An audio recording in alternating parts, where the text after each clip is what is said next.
Sekundiga kim qancha pul topadi? Bugun siz bilan juda qiziqarli va biroz hayratlanarli savolni ko'rib chiqamiz. Oddiy odam va dunyodagi eng boy odamlar sekundiga qancha pul topadi? Ko'pchilik oylik yoki yillik daromadni biladi, lekin sekundiga hisoblab ko'rganda farq qanchalik katta ekanini tasavvur qilish qiyin. Shuning uchun bugun barchasini sekundlik hisobda ko'rib chiqamiz. Oddiy odam qancha topadi? Avvalo, oddiy ishidan boshlaymiz. Tasavvur qiling, bir insonning yillik daromadi $12,000. Bu ko'plab davlatlarda o'rtacha yoki undan past darajadagi daromad hisoblanadi. Keling hisoblaymiz. Bir yilda $12,000, bir oyda $1,000, bir kunda taxminan $33, bir soatda taxminan $1.37, bir minutda taxminan 2 sent, bir sekundiga taxminan 0.3 sent. Bu degani, bunday inson $1 ishlab topishi uchun taxminan 44 minut ishlashi kerak. Endi shu raqamni eslab qoling, chunki hozir biz uni dunyodagi eng boy odamlar bilan taqqoslaymiz. Pastdan yuqoriga qarab, dunyodagi eng boy tadbirkorlardan 5 tasini ko'rib chiqamiz. 5-o'rinda Mark Zuckerberg, Meta kompaniyasi asoschisi. Facebook, Instagram va WhatsApp kabi platformalar orqali hammaga tanish. Uning bu platformalari milliardlab foydalanuvchilarga ega. Taxminiy hisoblarga ko'ra, uning boyligi yiliga $19 milliard tashkil etadi. Yil davomida o'sish o'rtacha hisobda sekundiga taxminan $600 atrofida. Bu degani, oddiy $12,000 ishchi butun yilda topadigan pulni Zuckerberg taxminan 20 sekundda topishi mumkin. 4-o'rinda Microsoft asoschisi Bill Gates. Microsoft Windows, Office va boshqa texnologiyalar orqali dunyodagi milliardlab kompyuterlarda ishlaydi. Uning investitsiyalari ham juda katta. Uning boyligi yiliga yaqin $30 milliard ga ortmoqda. Taxminiy hisoblarda Bill Gates sekundiga $900,000 atrofida boyligini oshirib boradi. Bu nimani anglatadi?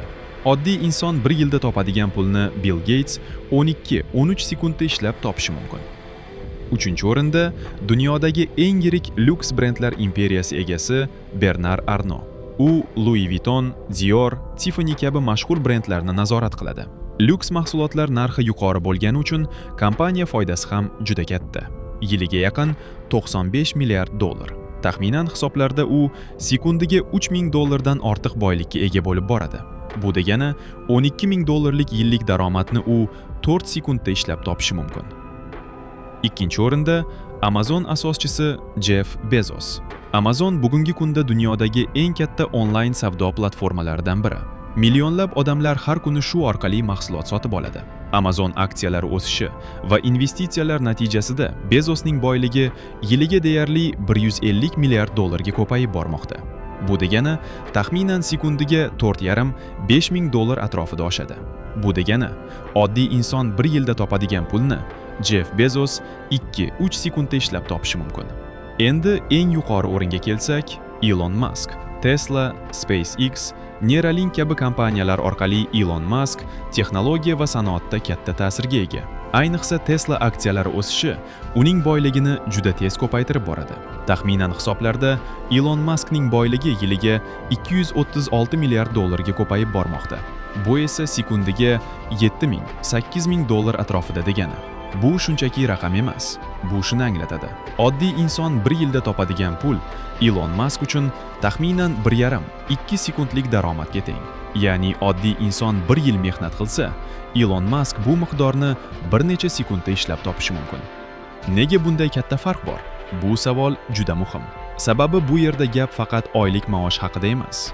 Boy odamlar katta kompaniya aksiyalariga ega. Investitsiyalardan daromad oladi. Bizneslar va global bozor orqali pul ishlaydi. Oddiy odam esa asosan ish haqi orqali daromad topadi. Shuning uchun boylarda pul ishlaydi. Oddiy odamda esa odamning o'zi ishlaydi. Qiziqarli solishtirish, to'g'rimi? Bu farq shunchalik kattaki, ba'zan odamlar bu raqamlarni eshitganda ishonishi qiyin bo'ladi. Dunyodagi iqtisodiy tizim shundayki, aktivlar va biznesga ega bo'lganlar boylikni tezroq ko'paytirish imkoniyatiga ega. Shu sababli dunyo boyligining katta qismi juda kam sonli odamlarda jamlangan. Ammo shuni ham unutmaslik kerakki, deyarli barcha milliarderlar o'z boyligini biznes, innovatsiya va investitsiyalar orqali yaratgan. Bu esa har bir inson uchun iqtisodiy bilim va moliyaviy savodxonlik qanchalik muhim ekanini ko'rsatadi. Siz nima deb o'ylaysiz? Kelajakda boylar va kambag'allar orasidagi farq yana ham kattalashadimi yoki kamayadimi? Fikringizni kommentariyada yozing. Videoga like bosib, do'stlar bilan ulashing. Ko'rishguncha omon bo'ling azizlar.